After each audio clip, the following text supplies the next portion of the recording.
Assalamualaikum warahmatullahi wabarakatuh. Menerangkan tentang rukun-rukun nikah di dalam kitab Tausikh Syarh Fathul Qorib yang dikarang oleh Syekh Nawawi Al-Jawi Al-Bantani. Wa arkanun nikahi khamsatun. Rukun-rukun nikah ada 5.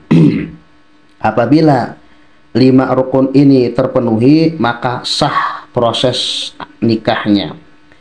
Sigotun, yang pertama sigot, ijab kabul.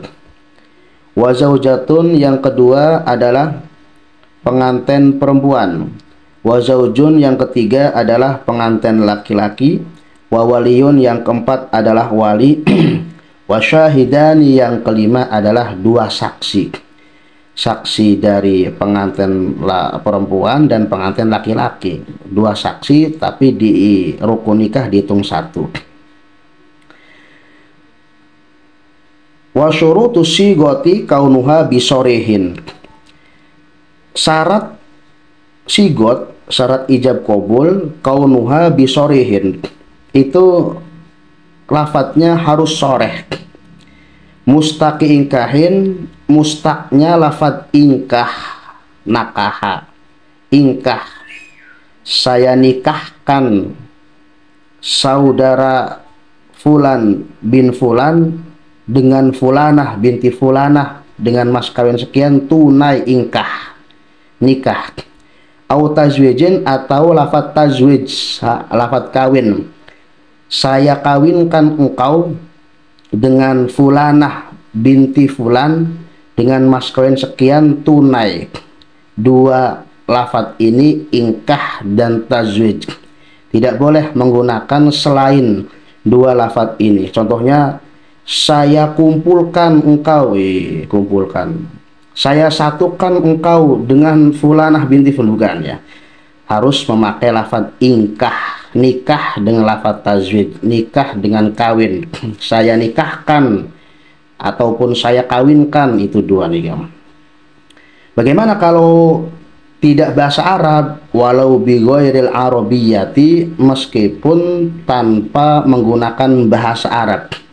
Meskipun ijab kabulnya tidak menggunakan bahasa Arab, bahasa Indonesia boleh, bahasa Jawa, bahasa Sunda boleh. Saya terima nikahnya, saya kawinkan engkau dengan fulanah binti fulan, itu contohnya. Kalau bahasa Jawanya, kula nikahaken sampeyan sereng fulanah binti fulan dengan mas kawin kelawan mas kawin sekian, boleh.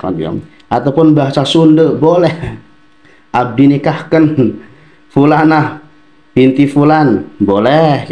Bahasa Indonesia, bahasa Jawa, bahasa Sunda, bahasa apa aja.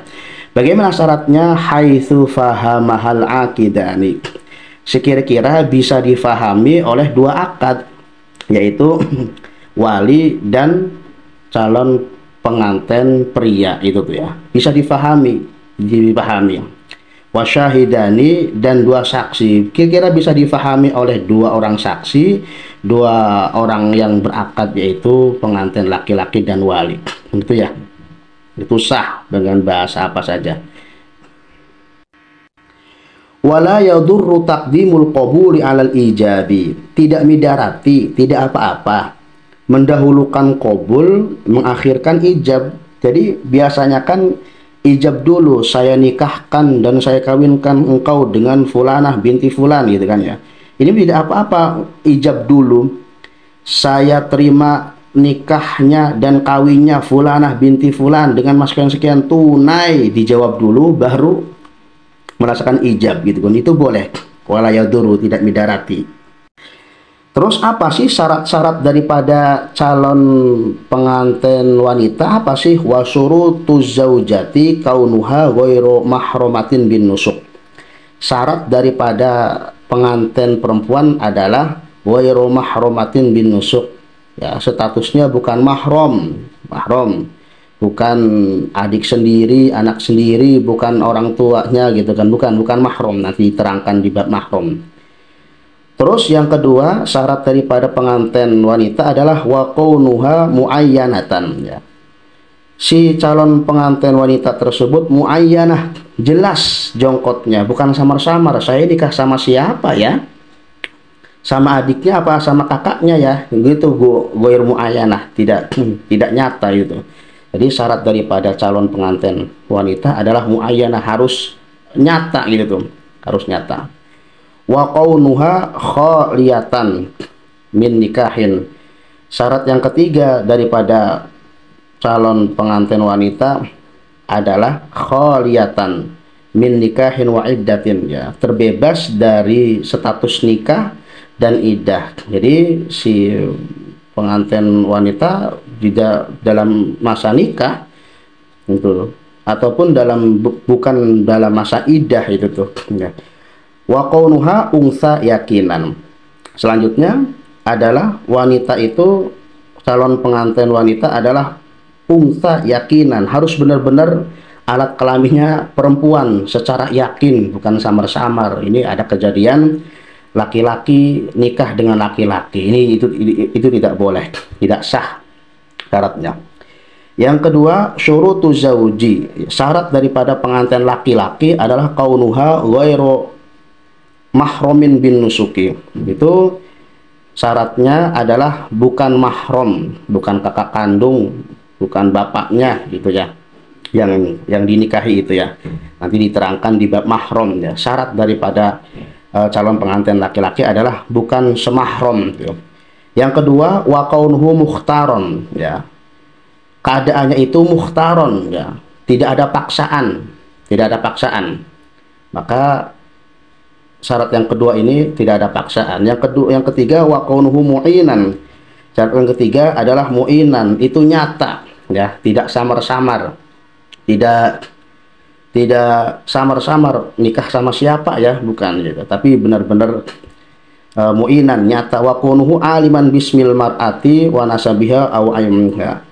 Dan seorang calon pengantin laki-laki itu adalah aliman bismil mar'ah, tahu namanya calon istrinya. Masa calon istrinya nggak tahu? Harus tahu syaratnya. Wa nasabiha, keturunannya, nasabnya, bapaknya siapa, ibunya siapa, adiknya siapa, nasabnya tahu. Itu ya syarat daripada calon pengantin laki-laki. Au ainiha, ataupun jongkot ataupun ainnya, ya, secara nyata itu tahu, bukan samar-samar nikah sama siapa itu. Terus wala yasihu aqdu nikahi illa biwaliyin adlin, tidak sah melaksanakan akad nikah kecuali dengan wali yang adil. Wali yang adil. Wali yang adil itu apa sih? Wali yang adil itu, wa innama syartu fihi adamul fisqi.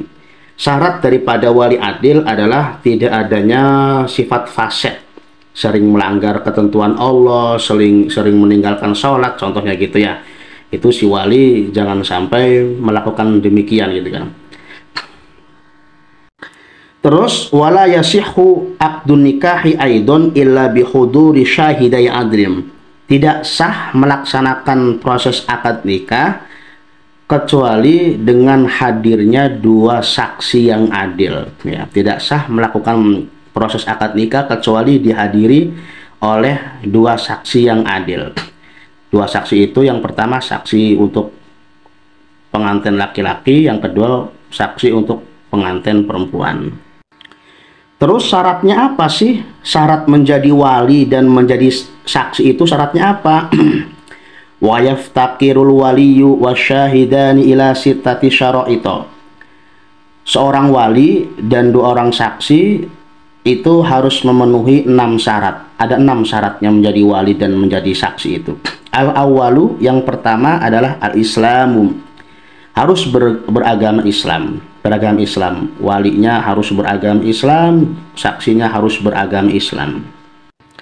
Yang kedua, syarat menjadi wali dan menjadi saksi adalah al-bulugh, usianya sudah balik. Laki-laki, perempuan, umur 9 tahun, Qamariyah, Hijriyah. Laki-laki sudah mimpi basah, perempuan sudah keluar haid, itu balik, ya, secara umum ya. Fala yakun waliyul mar'ah shogiron, tidak sah menjadi wali ataupun menjadi saksi itu anak kecil di bawah umur 9 tahun, intinya sebelum balik lah gitu kan ya. Yang ketiga, syarat menjadi wali dan saksi adalah al-aqlu, harus berakal ya. Fala yakunu waliyul mar'ah majnunan, tidak sah menjadi wali dan saksi itu orang gila, itu tidak. Sawaun atbaqa jununuhu aw taqata'a, ya, baik itu gilanya itu terus menerus ataupun terputus-putus, kadang gila kadang sembuh, kadang gila kadang sembuh, itu tidak sah menjadi wali ataupun tidak sah menjadi saksi. Yang keempat adalah al-hurriyatu, syarat menjadi wali dan saksi adalah al-hurriyatu, merdeka bukan seorang budak. Wala yakunul waliyu abdan, tidak sah menjadi wali dan menjadi saksi adalah seorang hamba. Wal khamisu, yang kelima, syarat menjadi wali dan saksi adalah az-dzukuratu, harus laki-laki. Laki-laki ya, seorang perempuan tidak sah menjadi wali ataupun menjadi saksi. Fala takunul mar'ah wal khuntha waliyaini, tidak sah seorang wanita menjadi wali.